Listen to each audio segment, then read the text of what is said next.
बंधु आपने समस्ते जानते महिला मानक आर्थिक भाव सशक्तिकरण करने सरकार अनेक प्रकार योजना अनेक प्रकार स्कीम काढ़ुंट जो थी कि महिला मानक सशक्ति कर बिल्कुल माने से जोर दौरान।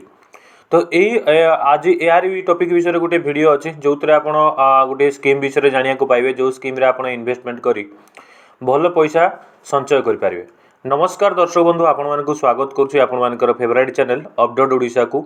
तो आज अपडेट आपने जानवे गोटे दमादार स्कीम जो स्कीम रे आप मोटा अंकर लाभ करें। तो दर्शक बंधु महिला मानक आर्थिक भाव में सशक्त करने सरकार अनेक प्रकार योजना चलाउछंती। एथिमध्यरु गोटे योजना होची महिला सम्मान संचय प्रमाण पत्र योजना।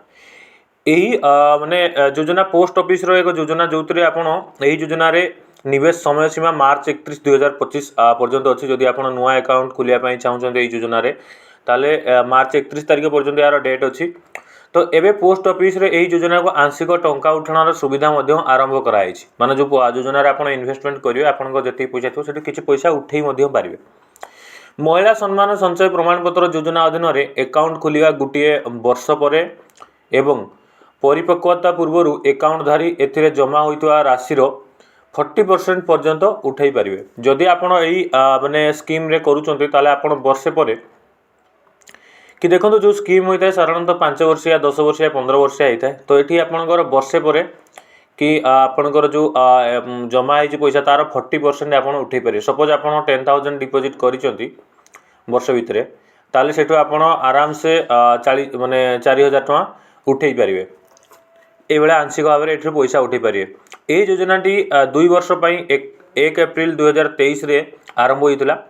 उदाहरण स्वरूप यही अकाउंट रे 30 एप्रिल 2023 रु करा निवेश मे 1 2024 रु आंशिक उठाण पर उपलब्ध हो।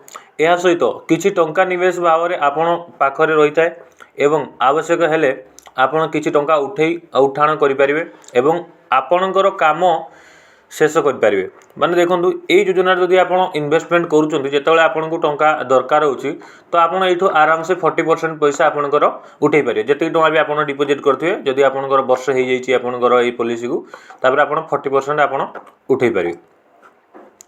तो यहीपरि भाव में आप योजना ये करें। तो देखो सरकार ए निवेश समय सीमा एपर्यंत वृद्धि करना आप सर्वनिम्न 1,000 टंकार सर्वाधिक 2 लाख टंका पर्यंत निवेश करें। यही योजना रे वार्षिक 7.5% स्थिर माने पूरा 7.5% माने सुध हार या बढ़िबनी कि कमिबनी पूरा स्थिर फिक्स माने फिक्स डिपोजिट टाइप रो सुध हार देइछंती। यार अनेक क्षुद्र संचय योजना एवं बैंक एफडी ठारू भिन्न हम। एथिरे प्रत्येक त्रैमासिक चक्रवृद्धि सुध ग्रहण करा जाए माने एथिरे 3 मास रे आपनकर जेतिकी सुध होइतो से सुध आपनको दिया जाए। तथापि सुध परिमाण उपर टिकस देवा को पड़िबो माने जदि सुध आपनकर जहा थिबो तार जहा टिकस जो कटे से टिकस कटिबो। एथिरे धारा 80C अनुसार टिकस छाड़ लाभ मिल पारिबो नाही। तेणु यह अधीन रे बैंक अकाउंट रे जमा हेउथवा सुध हार को आयकर रिटर्न अन्य उत्सर आय अधीन रे घोषणा करा उचित। महिला सम्मान संचय प्रमाण पत्र योजना अधीन रे 18 वर्ष रु कम बयस झील मैंने अकाउंट खोली पारे। यह अभिभावक द्वारा देखा। दर्शक बंधु 18 वर्ष रु कम होते झील मैंने यहाँ खोली पारे और महिला मैंने तो यहाँ खोली पारे। तो ये अकाउंट करके जदि आप पैसा संचय करने चाहते 7.5 माने रेट ऑफ इंटरेस्ट ये दूसरी तो 3 मास थोड़े ये भी इंटरेस्ट आपको ये कर दूसरी। जदि ये टाइप आप इन्वेस्टमेंट स्कीम देखुं ताले यहाँ गोटे बहुत बढ़िया इन्वेस्टमेंट स्कीम तो पोस्टाल अच्छी। जदि आप पोस्टाल स्कीम आहरी देखापी चाहते मो चैनल को लाइक शेयर एंड फॉलो करूँ सब्सक्राइब करूँ। यहीपरि अपडेट देखापी आम चैनल को सब्सक्राइब कर साइड में बेल आइकन को दबाई ऑल नोटिफिकेशन को ऑन कर रखुँ। आज रही जय जगन्नाथ।